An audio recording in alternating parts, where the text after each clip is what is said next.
Today we're going to be talking about mood swings that happen with the menstrual cycle, and this can happen at any point in time. You know, sometimes you're just like feeling so happy, elated and all of that, and before you know, next thing you're crying. And like, what's wrong with me? Am I losing it? Sometimes that's how some women know that your period is around the corner.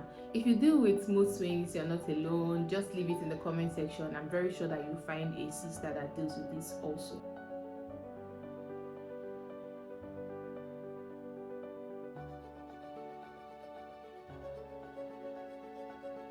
Hello everyone, my name is Dr. Judith Ebengu and welcome to another episode on That's Some Period. That's Some Period, guys. This is a series on menstruation where we talk about everything menstruation, share useful tips on how you can deal with it effectively. Today we're going to be talking about mood swings that happen with the menstrual cycle, and this can happen at any point in time.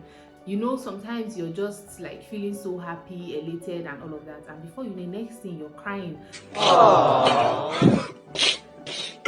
And like, what's wrong with me? Am I losing it?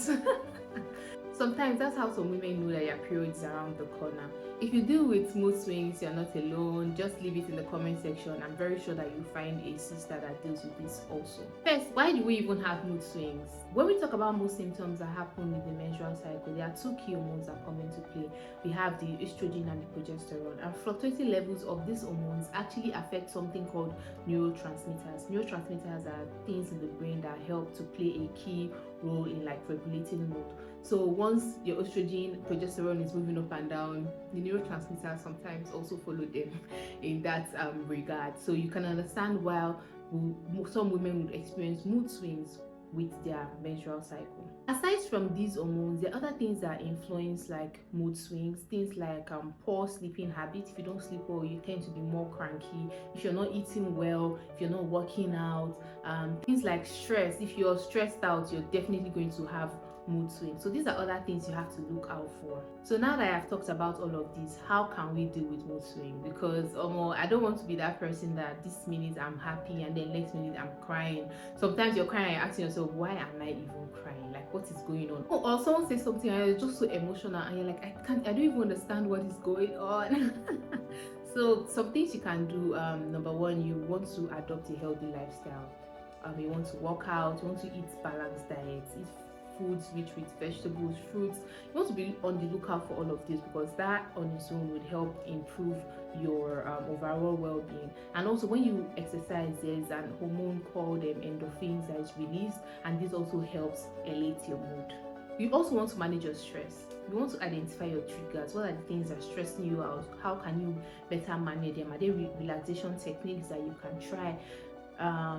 Just really meditating, breathing exercises, breathing in and out and all of that. Are there things you need to stop doing?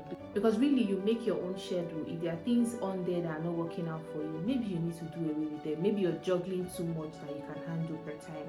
So you really just want to evaluate the things that are making you stressed and see what you can possibly do about them. Next up, you need to adopt a good sleep hygiene. You need to have a fixed time when you go to bed and then when you wake up in the morning.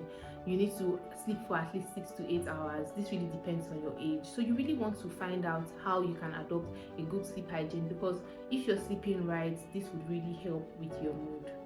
Another thing you would have to consider at this point is your social support. How much support do you have from your friends and your family? Because really, no one can do life alone, and some of all these things are just really affecting your mood would be way better if you have someone to share it with and all of that. So we all need a shoulder to lean on. You definitely want to be looking out and building a good support system that will really help you in time of need. At some point, you would have to speak to a professional, particularly when you find out that your symptoms are beginning to affect your life, affect the quality of your life. You're not able to go about your daily activities. Then it's time to speak to a healthcare professional that will guide you through and help you really deal with these symptoms so that you can live the best life that you possibly can. Alright guys, with all of this, we have come to the end of this video, and that's a period. Don't forget to subscribe, don't forget to like this video, share this video with a friend, and leave a comment. If you have any questions, I'll be happy to attend to them. Leave them for me in the comment section. See you in another video.